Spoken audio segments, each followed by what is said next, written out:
So with that out of the way, if you have anything like that that you want to delay when you turn things in, everything feels like, oh my gosh, am I gonna do all this? Like, I know how you feel. It's still COVID season and people don't want to, right now, people are so stressed with all of the things happening around them, right? So if that's the case, just talk to me, make sure I know that that's what you wanna do, and we'll figure something out, okay? So don't be too stressed about it. So where am I? Yeah, tell me. Yep. That could work too. If you know how to do things in Mathematica with those, it's actually pretty easy too, right? Like automaton. Yeah.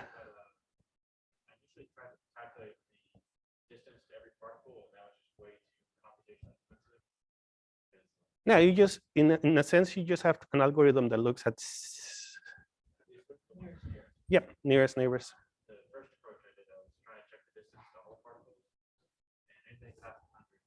Yeah, yeah. No, but this is kind of like an automaton, like this guy from Mathematica, Wolfram, designed Mathematica so that he could study things coming out of like this horde moving all together, things like that. Like you ever seen the birds, right? Like you have a flock of birds and then they all go together like this. He was trying to see how that behavior comes about. So he's a really smart physicist and he was doing that kind of work back in that day. And he's an automaton. And this is exactly the same idea, even simpler than that. So if you see something like this in automaton stuff, it is exactly automaton stuff. All right. So aside from that, any other questions? No? All right. So the same goes with the homework, right? Like if you need more time, yeah, I'll give you more time. You just need to complete it afterwards than when grades are due. Then, or if I don't have time to grade it until, because you gave it to me exactly when grades are due, right? Then we'll just go with the incomplete and you can turn it in later. It's a good option. Don't think that it's bad. I won't penalize you for anything there.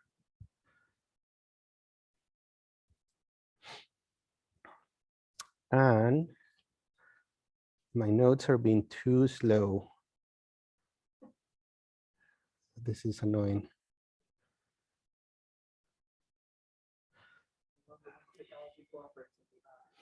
Yep.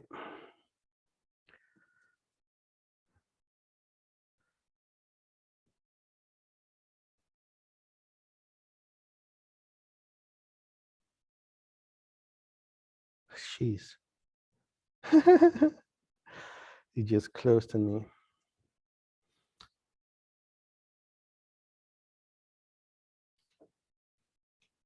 So we were talking about that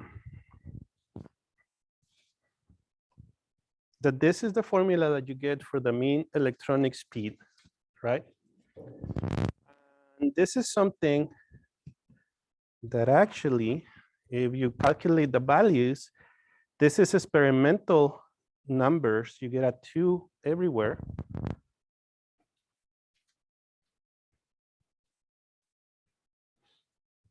Or close to 2 everywhere, as you can see here, for this ratio between the conductivities, the heat conductance, and the electrical conductance times the temperature, you get something that is in this range of 2 for all kinds of metals. So that's where, when looking at this, Drude, looking at his theory of metals and looking at this thermal conductivity,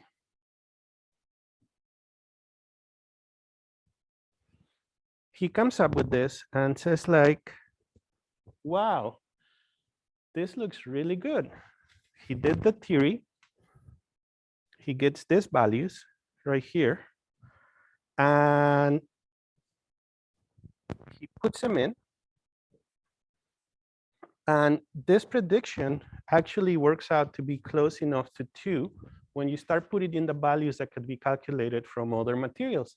So here you have the heat capacity of the material. We have the mean electronic speed, and we have the mean free path of the system. And those were things that people knew about at the time, how to measure. And they're coming out to be like that.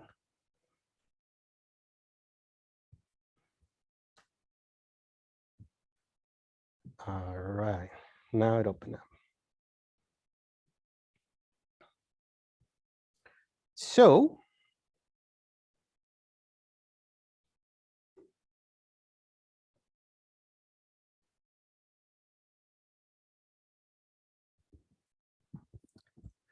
this is actually really rough. The way that this works, we're talking about a thermal energy carried by electrons. So that's one of the assumptions that we made, the thermal energy taken by the electrons. So this is this part where we said that, well, on average is 1/3 B squared, blah, blah, blah. This is the change in energy, heat capacity. But we were being really rough with some of the arguments there. We also graph quantities, and I'm not doing it because I'm careless, right? I'm just telling you what Drude was doing and how he was thinking back in the day. But he was replacing quantities by their thermal averages, right? Like the thermal energy per electron. And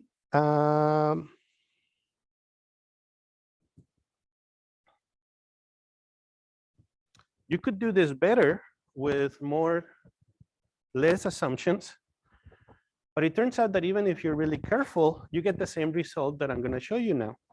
So it's not a really bad arguments. All of the arguments that we did, they're not completely good.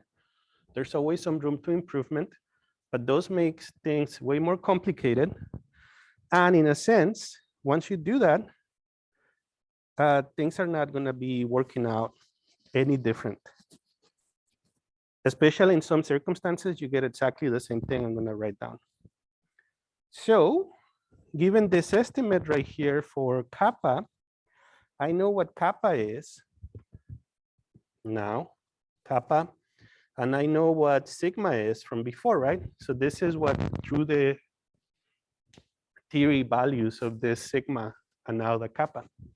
So if I grab those two guys and I put them together, I'm gonna get the 1/3 heat capacity mv squared. And then on the bottom, I just need the ne squared.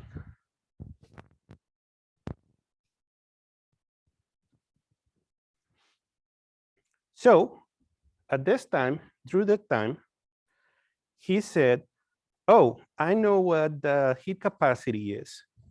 So the heat capacity, according to the classical idea of gases,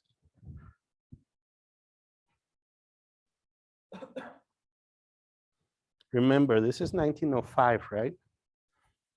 Classical theory of gases is the only thing we have. We don't know about quantum mechanics way to calculate these things. So this is ideal theory of gases.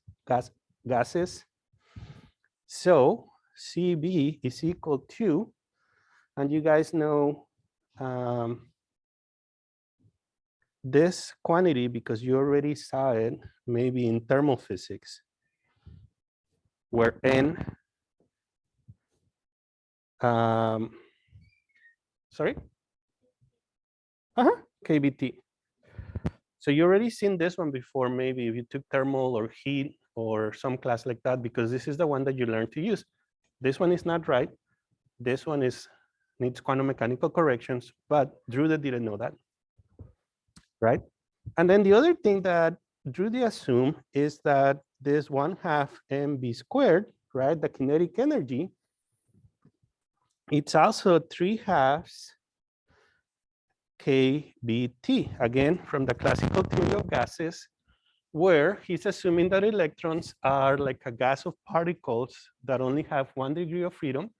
but they work in 3 dimensions. So these electrons have 3 halves. So if you have a molecule that can rotate, right, that's 5 halves. And you add a number to those degrees of freedom. So you guys might have remembered this from thermophysics, maybe not. But that's all he knew. I think that that's the main thing. And then this Boltzmann constant is 1.38 times 10 to the negative 16 ergs over Kelvin. So this is what Drude knew. And putting those back in there,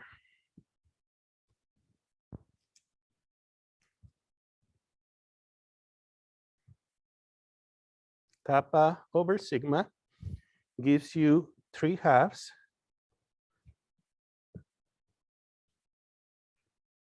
KB squared E squared and a temperature. So let's look back at this. This is the values experimentally, right? So we have kappa over sigma times T. Here we have kappa over sigma and a T over here. So this right-hand side is proportional to T, and it depends on these 2 universal constants, right? So with those 2, we can now go in this direction. And we can now write what we wanted, kappa sigma T, and this is equal to 3 halves Boltzmann constant, charge of electron squared. And this turns out to be, depending on the unit that you're using, 1.24 times 10 to the negative 13 erg SU Kelvin, which is the same as 1.11 times 10 to the negative 8 watt ohm over Kelvin squared.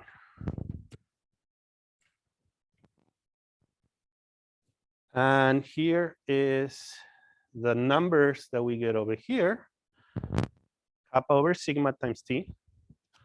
So you see, this is watt ohm over K squared, 1 times 10 to the 11, 2.2, 2.31, 2.32, 2.75. All right. Any questions? No? So here's the kicker though. What we did is that we assumed that the electrical conductivity was done correctly. Actually, let me keep this up here for effect. This is the answer that we want right here, right? This 2.22. So when he was doing this, the original calculation for the electrical conductivity, Drude actually had a mistake and he was off by a factor of 2. So when he calculates this and he gets 2.22 times 10 to the negative 8 in this units, this is a calculation. That's what people measured. So what do you guys think about that? So he was off by, because he had half, he was off by a factor of 2. So his actual measurement when he did the sigma calculation was half of the value. So this would have been 2.22. So pretty big coincidence, right? So Drude at this point was like jumping up and down, even though it was not correct, right? He actually was waiting for his Nobel Prize to come.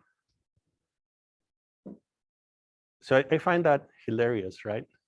It was because he made a bunch of things that cancel out as mistakes, that he gets the right answer. But at this point, everybody was super excited about this. So they overlooked some of the problems with this theory. And they started working with this model, and everybody started thinking like, this works, this works. We don't need quantum mechanics. We don't have to develop the quantum mechanical way to do this, because this works. We don't have to go that far. And we know that it doesn't work. But the most important thing is that the specific heat, where's my specific heat? Right here, right? This is just the electron contribution to the specific heat. And we're saying that it should be about 3/2 density of electrons times the Boltzmann constant. When people were measuring a specific heat, they never found something that was close to this value for the specific heat of electrons. In fact, when you're looking at the specific heat of a material at room temperature, the specific heat due to the electrons is such a tiny number that it doesn't come into the measurement. So the actual measurement at the time that was available was saying that classically obtained a specific heat of electrons was completely bogus. But people were so happy because this model was predicting things correctly that they went ahead and studied it. So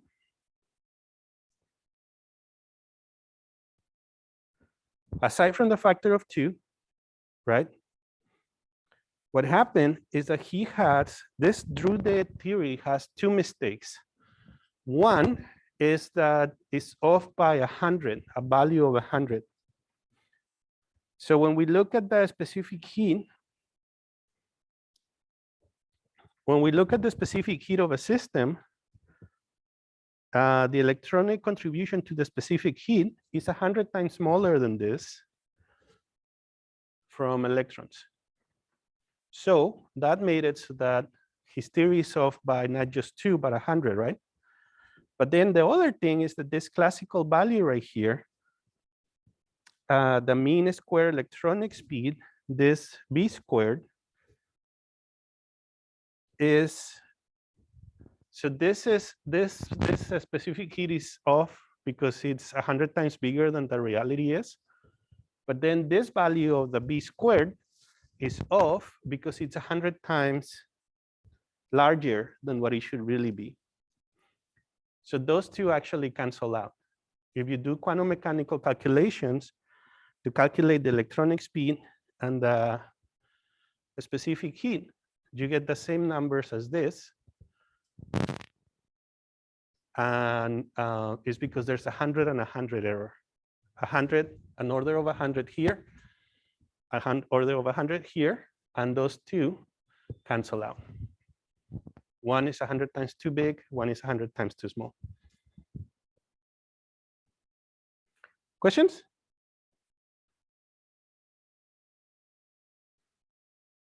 Anybody? No? All right. Yep. Well, actually, there is one, and that is, I guess, given that those the velocity and the specific heat correction sort of cancels each other out, that does sort of beg the question as to where the factor of 2 error might have come from. I guess a little bit. At least it. As to why was Drude's prediction coming in at like half of their expected of their experimental value? Not half the experimental value, right? Like half of what we know is correct now. So one of the assumptions that he made gave a factor of 2 off. But we didn't do that assumption when deriving things because that now we know how to do it right. So that was just it. It's not nothing too deep. All right. Yeah. So at this point, we have calculated. So I really like thermal transport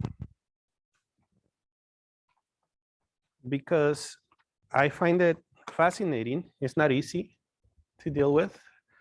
That's why I like it too. And I find it fascinating thermal transport, how it works. So we can actually look at how to treat things with the Drude model, assuming things correctly and putting in the things that are really important here, and then get some more insight into what's happening. So this is what I want to do right now. So before we calculated the thermal conductivity, this kappa, by ignoring the temperature gradient, except that the thermal energy of the electrons was carried away, and it was carried from the place of their last collision, right? So if a side of this bar, you had a collision, then, and this side was cold, the electrons were coming out with this much thermal energy at random from that side. But if this guy was hot on this end, then this was producing higher velocity electrons coming out on that side because it was hot.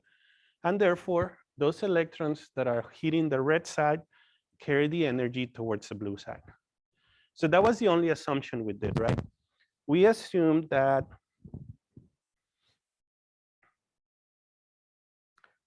they're taking more thermal energy with them.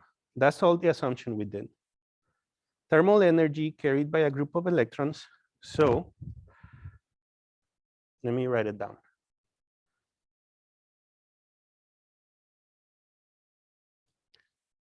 The thermal energy carried by electrons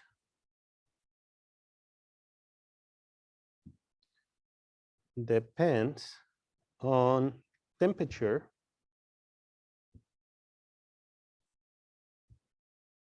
at the place of last collision. So this is the assumption that we are doing, the original assumption. And this is how the thermal gradient comes into our calculations.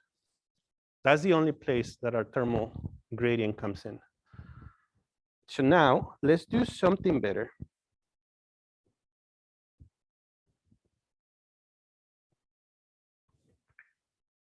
Here, the velocity is random, but the thermal energy carried by them was higher.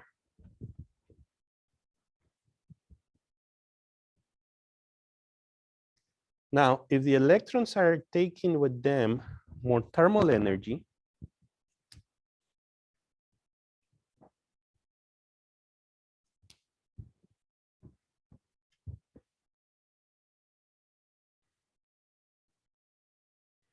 if they have more energy, is because they have a higher speed. Before, the speed was just a random number. Now the speed is going to be bumped up because of this gradient.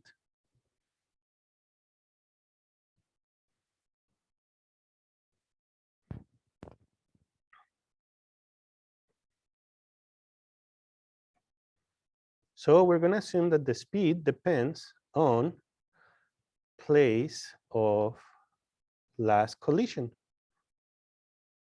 which was not something we were doing before. We just said it had more energy, but we didn't change the random velocity that they had, the random speed number. So now the theory is a little bit better.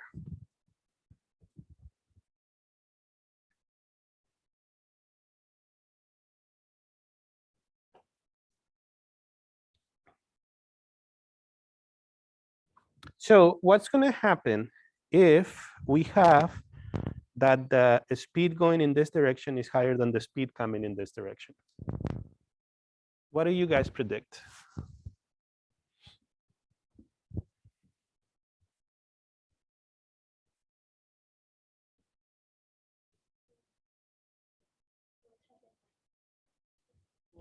So you have collisions, right? You have a bunch of electrons in there, but you also know that the electrons on this side, are moving faster than the electrons on this side. So we have a change in energy, and what else? And what else? So there's more going in this direction than in this direction. So that means? No. No, electrons collide with ions, not with electrons. Remember, we assume electrons collide with electrons. We don't assume electrons can collide with electrons. Classical ideal gas, right? But we have more electrons going this way than this way. What does that mean?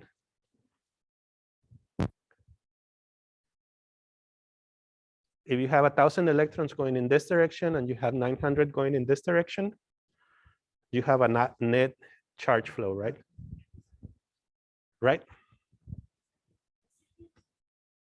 No, it's more like 900 going this way, 1,000 going this way. Then that means that in total, 100 are going this way. So now,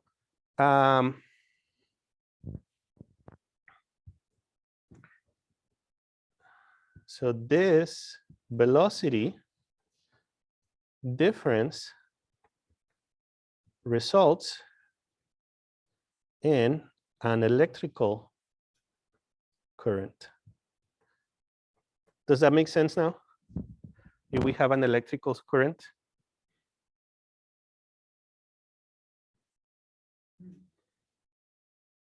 You know, now that I think about it, I think we did discuss something about this back in physics 2. So just immediately after we do this, right, that we start looking at the electrons moving, they were all frozen in place. Then we're gonna look at them moving. Then there's more charge going in that direction than this direction. So now there's a current flowing in that direction. So now current start flowing in this direction. There's more electrons on this end than on this end because they're moving more towards this way. Then you're gonna have an electric field build up that is gonna put a retarding effect on those electrons because now there's an electric field pointing the opposites, and then their speeds are gonna equilibrate again, right? But there's a current when we started this. So we actually can do a measurement that shows if we have a way to take away the electrons that are accumulating on this end, right? So that would mean that we put a wire on here and start measuring, like if it was an open circuit, we would start getting from this heat gradient electrical current. Does that make sense?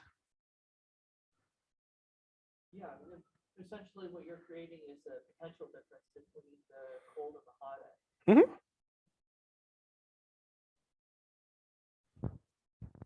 The only issue is that when they do thermal conductivity measurements, they do it in an open circuit condition, so they cannot account for measuring this electron flow.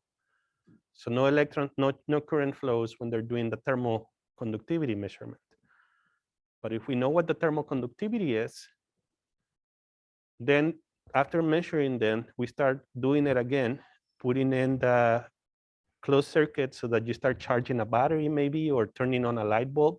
Now you can see that that current is working, right? And the electrons can flow.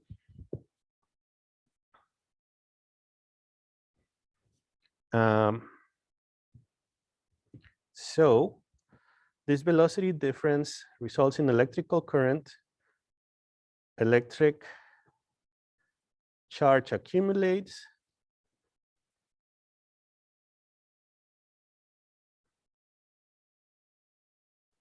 E field is produced, and in a steady state, no current flow. So that's what would happen in a steady state solution, because there's an electric field that would cancel out. And just like Hall couldn't measure his deflection because the electric field canceled things out, right? He could actually measure the Hall voltage, but not the deflection, right? But we see that there's an electric charge accumulation. So that leads to an electric field. So that means that we can measure an electric field. So if we have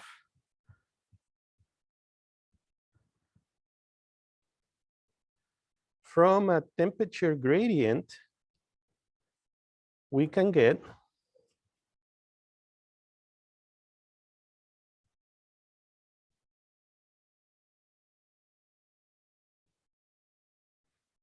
an E field.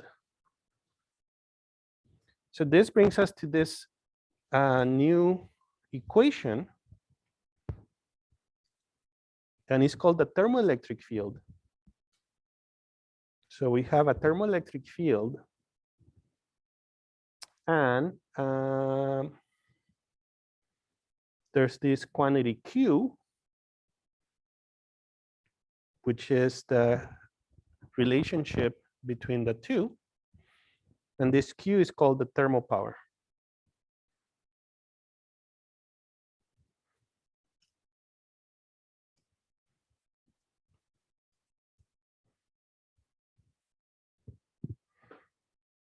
And this guy is called the thermoelectric field.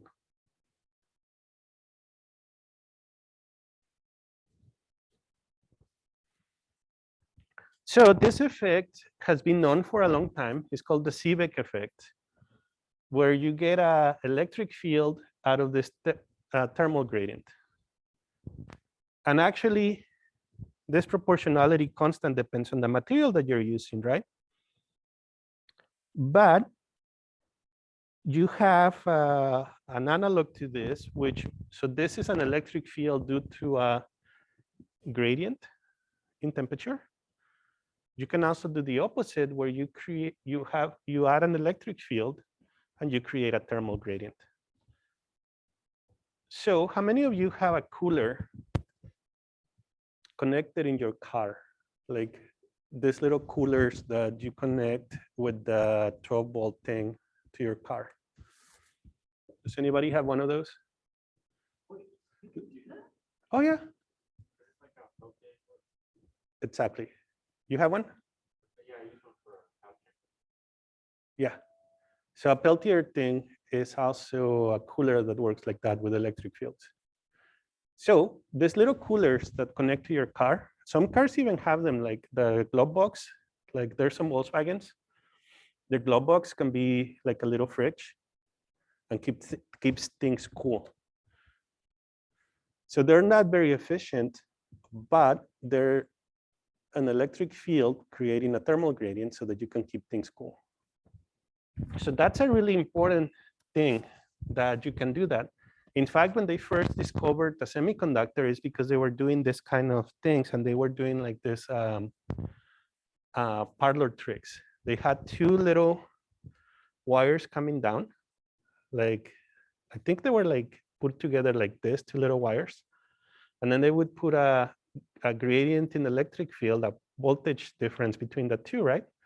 And then they would drop out, they would put a drop of water, and then the drop of water was rolling in between the two wires. And as it was rolling down, it would turn into a little ice ball, like a little droplet turning it into a little ice. This was like in the 1870s when Seebeck was doing this. He's the one that discovered how to do it. And it works better for semiconductors. Metals don't have that much of a chance of doing this effect.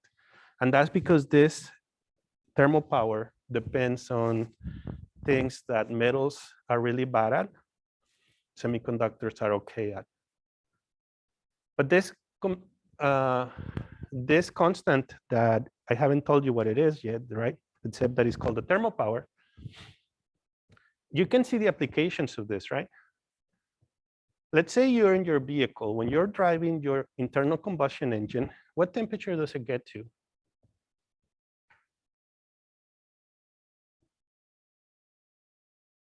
What would you guess? Yes, at minimum, probably 600, Fahrenheit? 600, 800 degrees Fahrenheit at minimum, probably closer in the thousands range. I don't think thousands, because maybe some things would melt, but there's portions of the car that are ultra hot, and certainly above 300 Fahrenheit, maybe closer to 400, right? I mean, that's why you have these coolants and all of these things. Now imagine that you put a material on top of it, that you cover it, right? With this thermoelectric material. And therefore, on this end of the engine block is super hot, the 400 Fahrenheit or Celsius that you were talking about. And then on this other end, so this is where you put your material. And then on this other end, you have open air.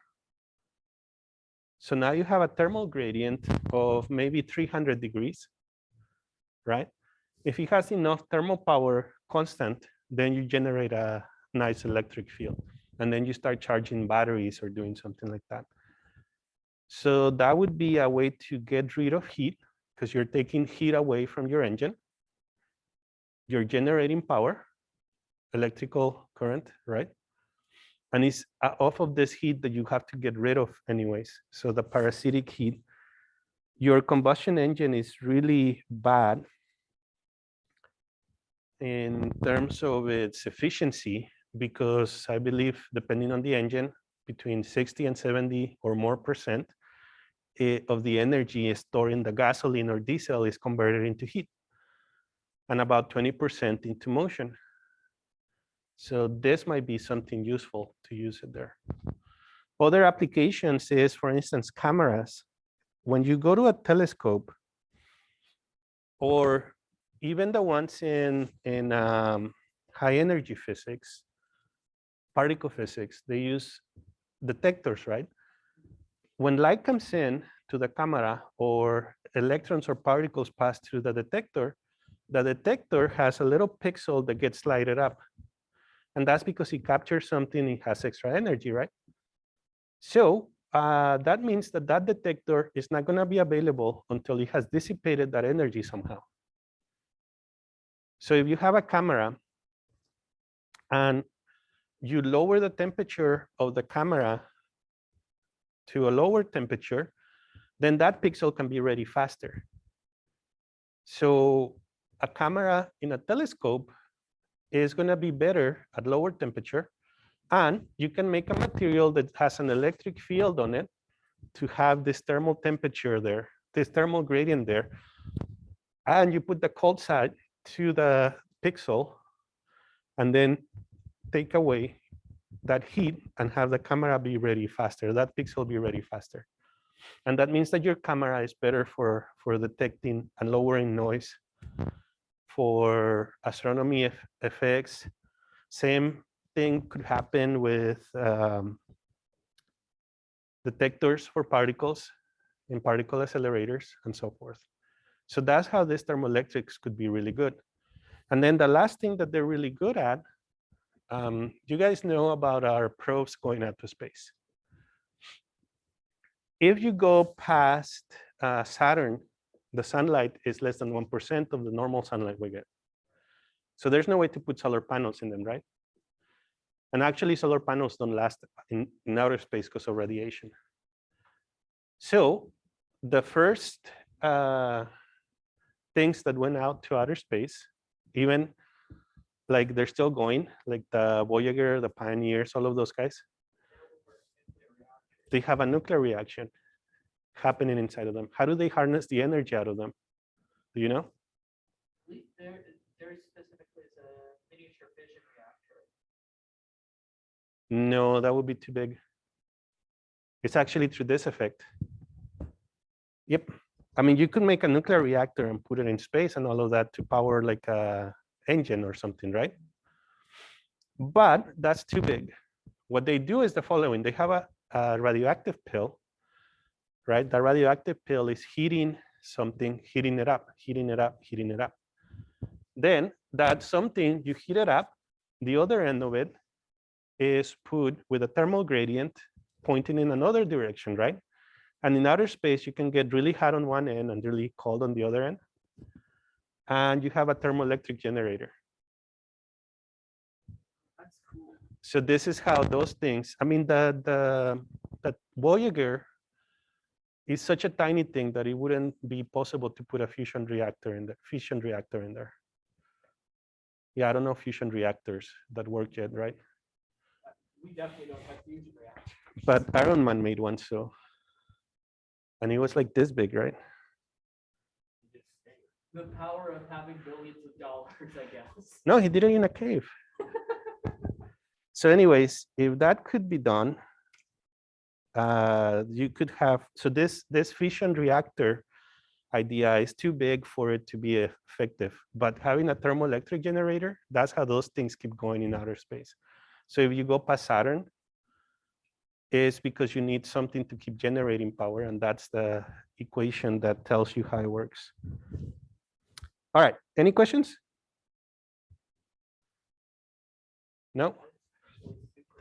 So let's, yeah, so I was telling you, I like thermoelectrics. Let's get into our model.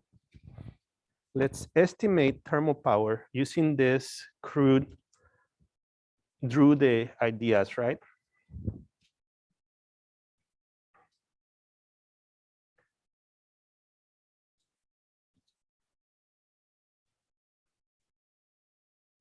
So we're gonna have a one-dimensional model,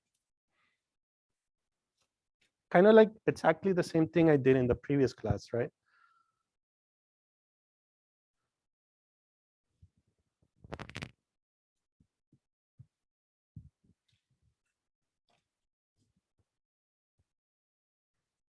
To estimate our thermal power.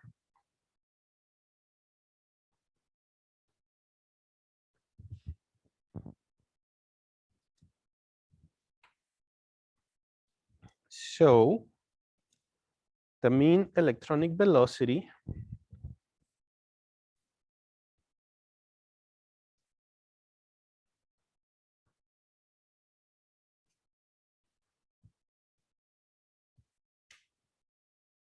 at some point in our big wire is going to be given to us by this quantity 1/2. And then we have something coming from one end, the speed of it at that point x minus the velocity that it had when it crashed into, when it had its last collision, which was tau time away.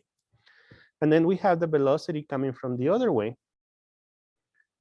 So it's the same at position x, but now coming from the other way where it had a velocity. And that velocity was obtained at tau seconds away. So if we do that, we actually can write it out as tau velocity and then dv dx.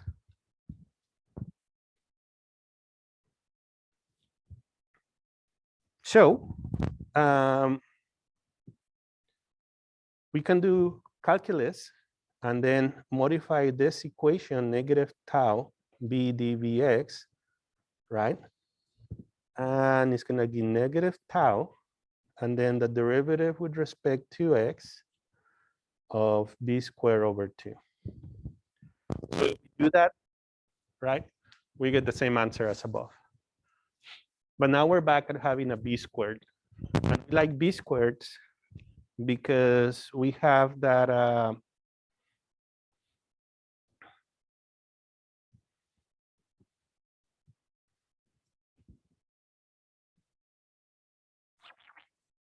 so in the previous discussion, this b squared can be turned into bx squared, right? And when we have that we take averages, bx squared, in this case, is going to be the same as this by and bc squareds. And we can assume that this is just 1/3 b squared. So in 3D, we now have that this bq is equal to negative tau over 6. So there's a 3 here, there's a 2 here, right? And then db squared And then I'm gonna do, again, calculus.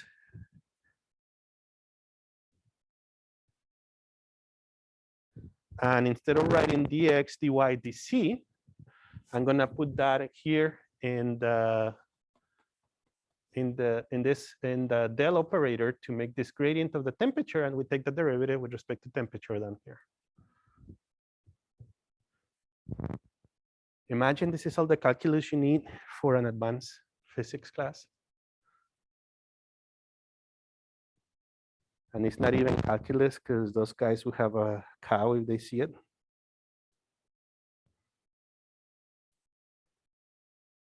So going back to a couple of weeks ago, we have that the mean velocity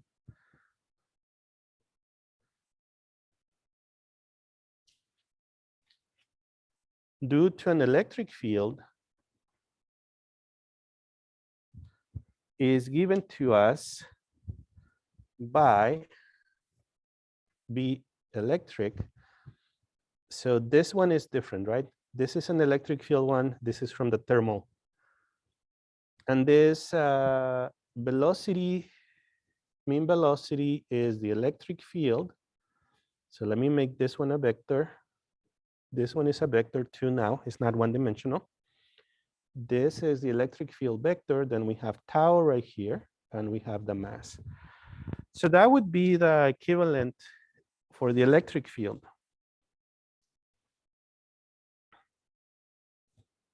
Questions? No? All right. So then what we know is that those two velocities need to cancel out.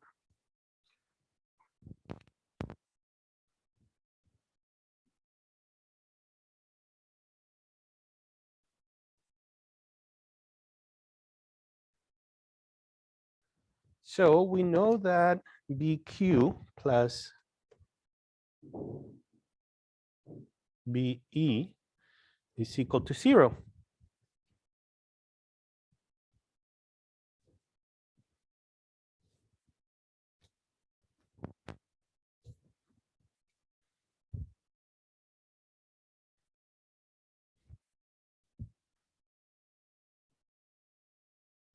So then we need to make sure that Q is, and this is the condition on Q so that those two things can cancel out. So this Q is going to be negative 1/3 over electron, the dT of the temperature, mv squared over 2 has to be equal to negative specific heat 3 NE.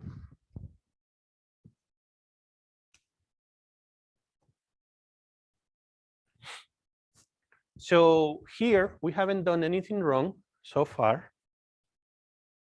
Or maybe I did, but I don't see it. Because we haven't assumed things like Drude did. Here we have it in a specific heat, but we didn't assume things about any of these quantities here. So Drude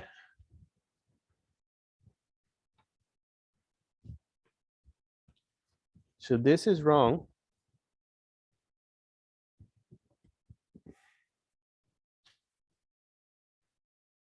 Here, this is independent of tau. If you remember, what I told you is that the tau, if we get tau was the time it takes between collisions, and in Drude approach, he assumes that the time between collisions is traveling in between the ions in the system. So we know that that's wrong because quantum mechanically we know that tau, it could be the time between collisions, and it could go through thousands of atoms before it collides with one. So that's independent of tau, so it's correct.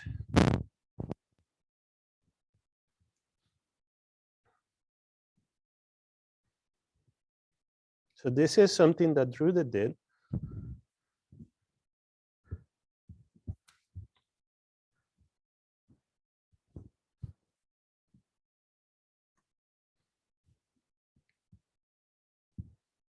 he assumed that classical stat mech is correct, which we know quantum mechanics tells us there's different way to do it, and said this is equal to this.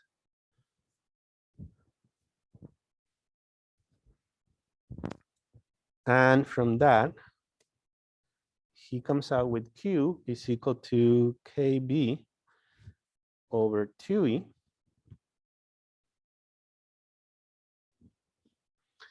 KB over 2E, and that would be about 0.4 times 10 to the negative 4 volt per Kelvin.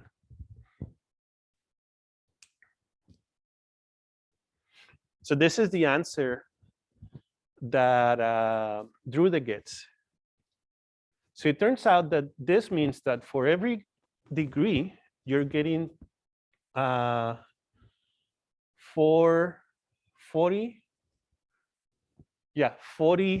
microvolts. Does that make sense? That's the thermal power. Every degree that you're off, that you're in the gradient, you get 0.4 times 10 to the negative 4, which is 40 microvolts per degree. So if you have 400 degrees difference, now you can calculate more or less the estimate on how many volts you're getting out of this.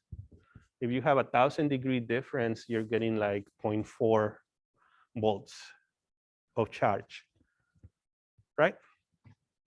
But this is off by 100.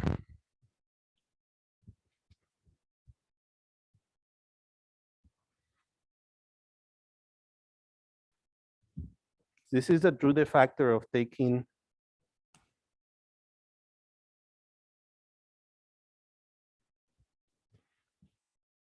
he's overestimating by 100, and that's the Drude error that he made because he's assuming that a stat mech is going to work correctly. So when he did the derivation that we saw before, the one with the 2.22, he had two factors of 100, one positive, one to the right, one to the left, so they cancel out. Here, there's only one factor of 100 off, and he's overestimating by 100.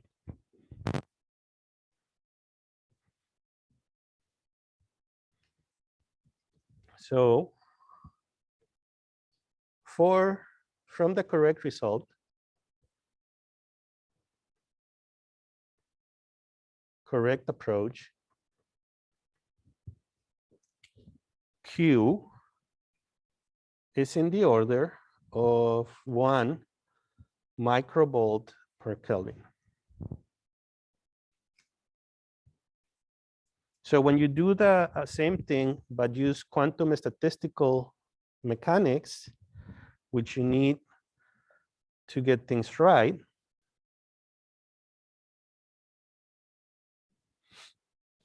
you get the right value, which is 1 microvolt, not 400 microvolts. So you're off by 100.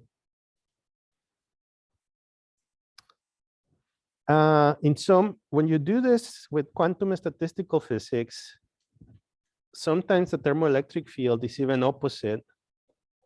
Just like the Hall effect things, that you can get positive carriers and negative carriers, you can get that there's a difference in the field.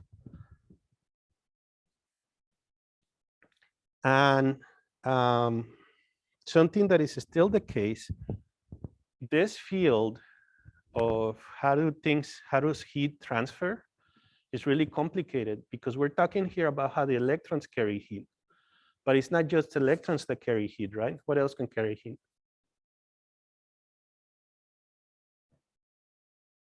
Ions moving back and forth.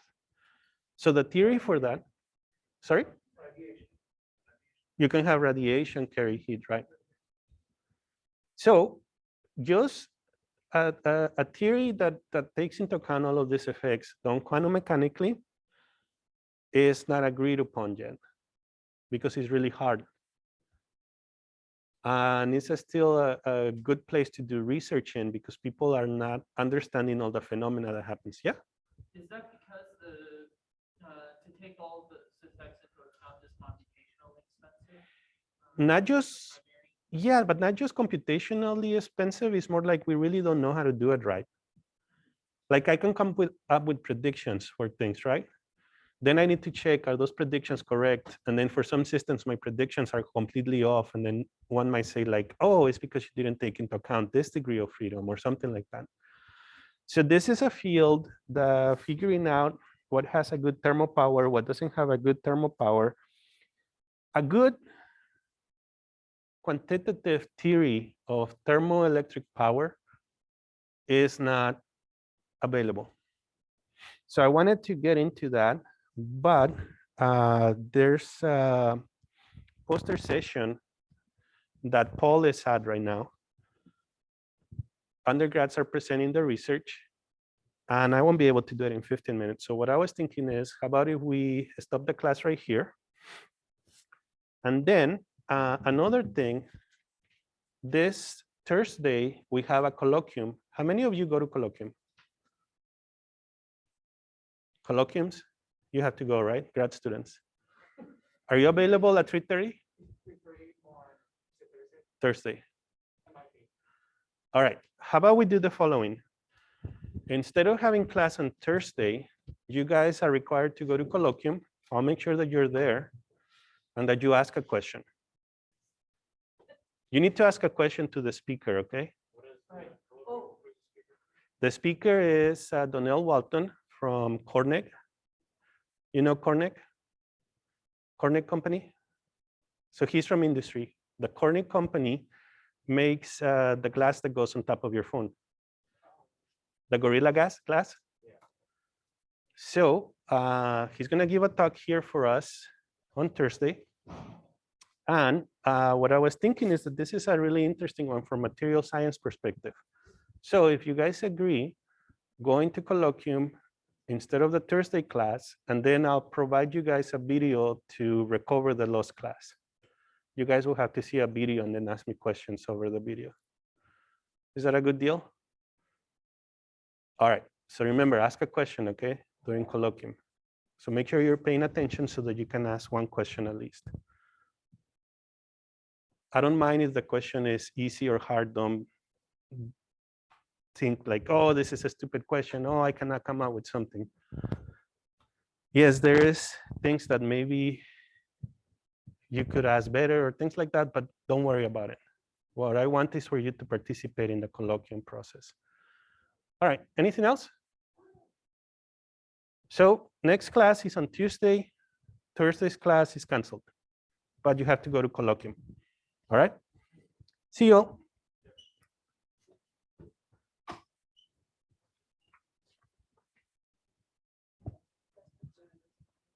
Bye, Nikita.